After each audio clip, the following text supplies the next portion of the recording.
মুক্তির মাত্র ৩ সপ্তাহেই বিশ্ব বক্স অফিসে $1 বিলিয়ন মাইলফলক ছুঁয়েছে ক্রিস্টোফার নোলানের দ্য ওডিসি। হোমারের কালজয়ী মহাকাব্য অবলম্বনে নির্মিত সিনেমাটি ১৭ জুলাই মুক্তির পর থেকেই দর্শক আগ্রহ ও ব্যবসায়িক সাফল্যে এগিয়ে চলেছে। উত্তর আমেরিকার বাজারে এখন পর্যন্ত সিনেমাটির আয় $৪২৯.৬৫ মিলিয়ন, আর আন্তর্জাতিক বাজার থেকে এসেছে আরও $৫৭৮.৮ মিলিয়ন।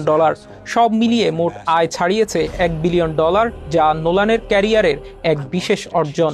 ২০১২ সালে দ্য ডার্ক নাইট রাইজেস এর পর আর তার কোনো সিনেমা এই মাইলফলক ছুঁতে পারেনি।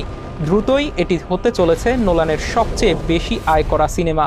ইতিমধ্যেই পেছনে ফেলার পথে আছে দ্য ডার্ক নাইট ও দ্য ডার্ক নাইট রাইজেসের রেকর্ড। তবে এখানেই থামছে না যাত্রা। আগামী 14 আগস্ট চীনের হাজারো প্রেক্ষাগৃহে মুক্তি পাবে সিনেমাটি, যা আয়কে আরও বাড়িয়ে দিতে পারে।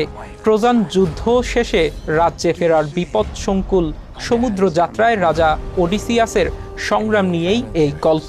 এই চরিত্রে অভিনয় করেছেন ম্যাট ডেমন, সঙ্গে আছেন Anne Hathaway, Tom Holland, Zendaya, Robert Pattinson ও চার্লিজ থেরনের মতো তারকারা। চলতি বছরে $1 বিলিয়ন বেশি আয় করা পঞ্চম সিনেমা এটি। এর আগে এই তালিকায় ছিল Spider-Man brand new day, toy story 5, the super Mario galaxy movie ও মাইকেল।